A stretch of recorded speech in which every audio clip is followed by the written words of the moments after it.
अगर आपने इतिहास पढ़ा है तो आपको जरूर ये पता होगा कि ब्रिटिशर्स ने किस तरह से भारत में डिवाइड एंड रूल पॉलिसी अपना के पूरे 200 साल तक रूल किया।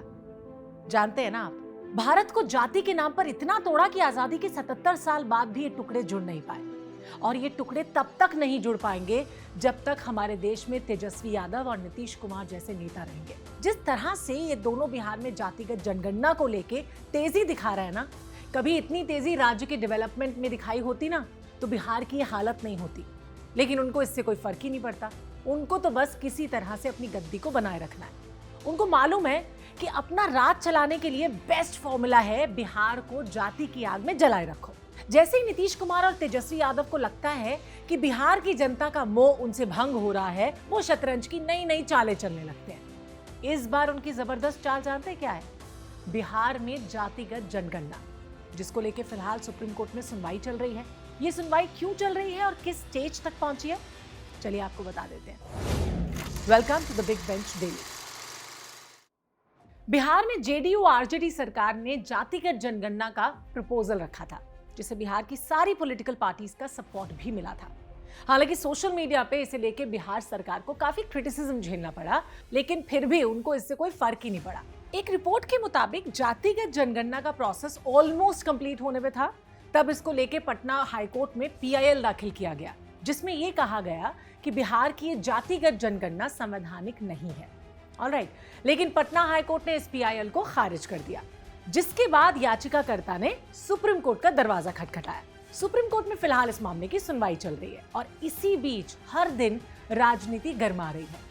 सुप्रीम कोर्ट ने पीआईएल की सुनवाई के प्रोसेस में केंद्र सरकार से इसकी संवैधानिक वैधता पर कुछ सवाल पूछे हैं, जिसको लेके केंद्र सरकार ने हलफनामा दायर किया था, जिसमें उन्होंने कहा था कि संविधान के मुताबिक जनगणना का विषय यूनियन लिस्ट में आता है, इसलिए किसी भी राज्य सरकार को जातीय जनगणना कराने का अधिकार नहीं है।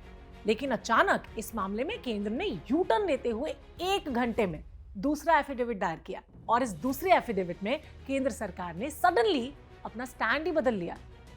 ऐसा भी होता है क्या, जिसमें यह कहा गया कि जनगणना अधिनियम 1948 एक वैधानिक प्रक्रिया है, जिसमें इस बात का कोई भी जिक्र नहीं है कि संविधान के तहत केंद्र के अलावा कोई भी राज्य या कोई भी निकाय जनगणना से मिलती जुलती कार्रवाई नहीं कर सकता। आखिर केंद्र सरकार ने अचानक ये यू टर्न क्यों लिया? कहीं इसलिए तो नहीं कि बीजेपी को ये डर है कि इसका विरोध करने से बिहार में आने वाले चुनावों में उनको वोट का नुकसान हो जाएगा?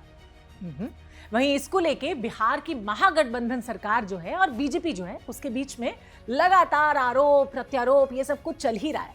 ब्लेम गेम तो ऑफ कोर्स चल ही रहा है ना। तेजस्वी यादव से लेकर और भी कई नेता बीजेपी पर हमलावर होकर सामने आ गए।